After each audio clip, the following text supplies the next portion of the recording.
Can you beat Whitney without... well, actually, yeah, that's it. Can you beat Whitney? Of all the trainer battles in Pokemon, the Whitney battle is often seen as the most difficult. I've long held the opinion that no, it's not difficult, and that the advice that's often given of needing a rock type or needing a fighting type, while good advice, isn't absolutely necessary. Enough grinding will get any Pokemon in tip-top shape to take her down.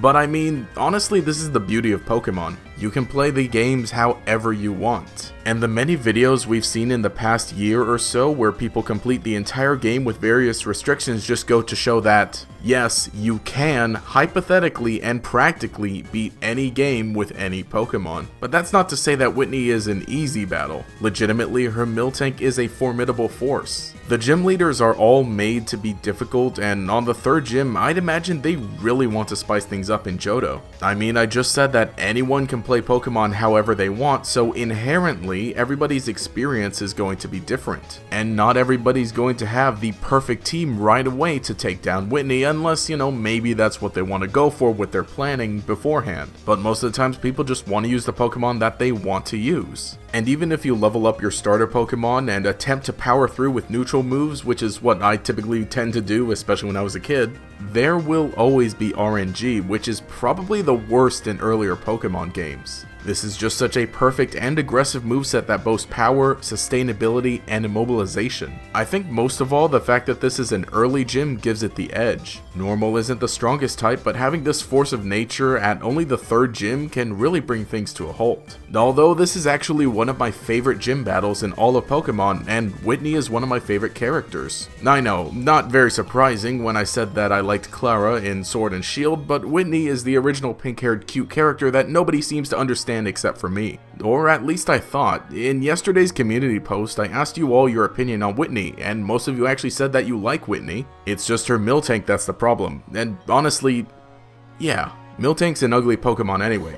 There, I said it. I've been holding on to this ever since I saw it in the flesh, and I don't think I can contain how much I dislike Miltank. Okay, I don't really dislike it, but it's honestly not my favorite Pokemon, and it could look a lot better. Honestly, just stick it on 4 legs, please. But with that, let's talk about Whitney as a character. Pokemon Gold and Silver did some interesting things with their gym leaders. They have more personality and different goals. They aren't always in their gyms waiting for you to defeat them in battle, and even then they really don't want you to win. When you first meet Jasmine, she's busy caring for the sick Ampharos, and you can't even challenge her to a battle until after you get the medicine that Ampharos needs. When you defeat Claire, she refuses to accept your victory and sends you off to the Elders in the Dragon's Den to prove yourself. Whitney is the first gym leader that you interact with in an interesting way. When you first arrive in Goldenrod City, the gym is closed, encouraging you to explore. You find Whitney just living her life, attempting to win a radio card at the radio station. But she does make her way back to the gym so that you can challenge her. And as we know, after you defeat her in battle, she starts crying. As I mentioned, I think sometimes characters like this are a bit misunderstood. They might be met with hate for acting like this, but I don't think it's necessarily a bad thing. They're people with their own feelings, so they're just reacting accordingly. Of course, Whitney's reaction to start crying after you take out her Miltank is an extreme one. She's definitely playing way into the bratty character type, but she's for sure a memorable character. And over in the anime, she's also great, having some good comedic moments as everyone tries to find their way around Goldenrod. She's a lot more fun and sweet in the anime, but still as serious in battle. I think this is the most tolerable version of Whitney, because I'm not the one at the receiving end of Miltank's rollout. While Ash has the advantage at first, Miltank 3-stalks him like it's nobody's business. No, not Totodile, no! While the episode started off fun, it actually ends on such a low note. But I mean, hey, sometimes that rematch is necessary. And of course in Pokemon Masters, we get to recruit Whitney onto our team. It's just too bad that Miltank isn't really that good of a Pokemon in this scenario. Although I really do like the Day with Whitney story where she explains that she met her Miltank after it used Rollout on her as a way of,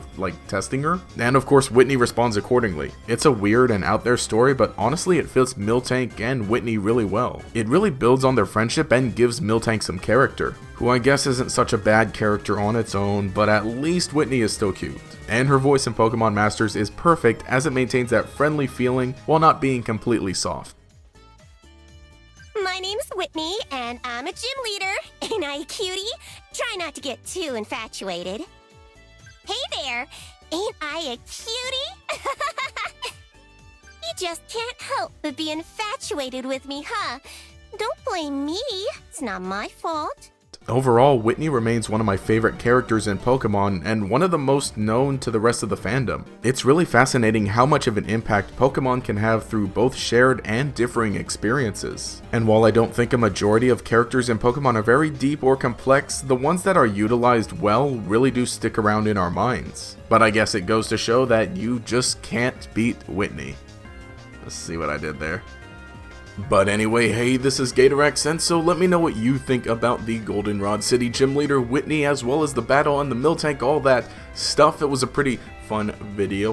Like I said, one of my favorite characters, one of my favorite battles in all of Pokemon, and, one of my favorite generation's favorite. Like, I'm a big Gen 2 Johto fanboy, if it wasn't obvious, but, it was just good and fun to relive some memories. I also didn't mention it in, like, the regular recording, but I wanted to bring up that Whitney is a lot taller than the whole cast, including Brock in the anime, and so that's just something I found interesting. It looks kind of funny. But anyway, yeah, let me know your thoughts in the comments below. Did you struggle against Whitney? Do you think it's a difficult battle? Do you think it doesn't matter? And what do you think of Whitney's character overall?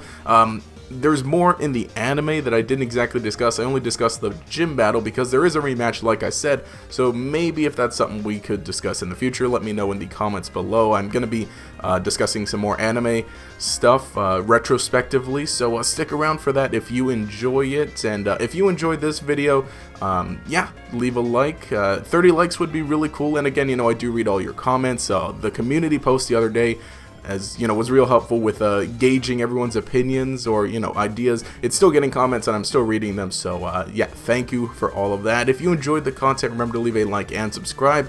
To show your support, you can enable notifications by clicking the bell icon next to the subscribe button. This will make sure you see each new video as it comes out and will make you a member of the Chingling Squad. Anyway, this has been GatorEX. Have a nice day.